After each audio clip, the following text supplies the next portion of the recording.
Stone Oak Rotary Club in San Antonio, Texas has been a long-time supporter of education. As an educator and a mother of 7 children, I've been grateful to be part of that process. In 2005, the club designated a multicultural project between 2 high schools, one in Nigeria and the other in San Antonio, with the intent of the students learning about the other's culture to fostering an understanding of each other's culture. Most recently, our club created a program to increase student performance in elementary schools receiving Title I funding.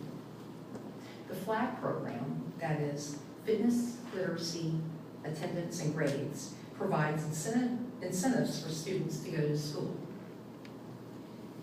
Speaking specifically, including about bikes to the top male and female students with the best grades and the best attendance. We have pizza parties for them. We have, we'll have professional teams come visit them at their bike rallies and other pep rallies. We had one a few days ago. We made the mistake of bringing out the bikes, then we brought out a soccer ball, and they were more interested in the soccer ball than they were in the bikes, but we went lifting them. But the program's been successful, and the great thing is we worked with this initial pilot project, and the school, they had an F rating. It now has a D rating. Now, if you're hearing that from an educator, that's not great, but we're thrilled because they're passing.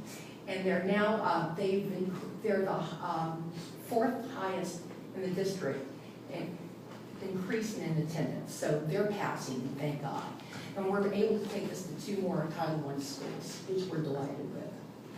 Now, our district, Rotary International District 5840, has also been supportive in diversity education for volunteerism. And we're not just stopping through K through 12. Now, I'm a counselor educator at the graduate level at the University of Texas at San Antonio, and I also teach occasionally at St. Mary's University in San Antonio, Texas. And there is an amusement park in San Antonio. It's a wonderful park. It's called Morgan's Wonderland. Specifically, it's an inclusive, barrier-free park. And I'm the mother of a son. His name is Adam. He's 18 years old. He has cerebral palsy and quadriplegia. And we love this park because he can go anywhere without hitting curbs or anything, so it's fantastic. Now, and that's really atypical for a lot of families to have that experience. Now, as I shared with you, I teach counseling students. 4 years ago, I offered my graduate counseling students the chance to volunteer at a Halloween event at Morgan's Wonderland for extra credit.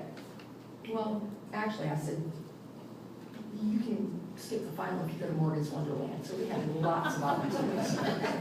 I'm all about that. And the reason I did that is because I had talked to them about the children with disabilities, specifically physical and developmental delays. And a lot of my students just had never interacted with individuals with different disabilities or differing abilities.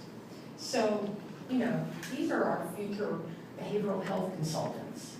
So I wanted to make sure that they were, you know, aware. And I was going to bring Adam in the classroom eventually anyway, so they could either see him at Morgan's Wonderland or in the classroom. They had a choice.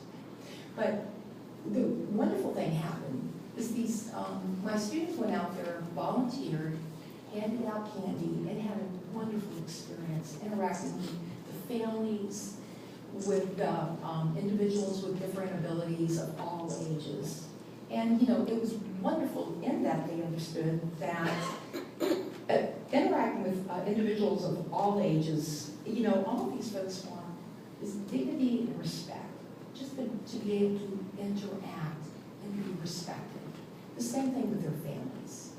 Currently, this happened 4 years ago. Well, the wonderful thing, because our Rotary district is sponsoring this, my students have been providing over half the manpower, or woman power.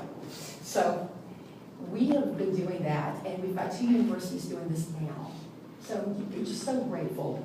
And allowing these students to see the individuals experiencing joy doing the same things that we take for granted in a barrier-free environment, I'm just so grateful.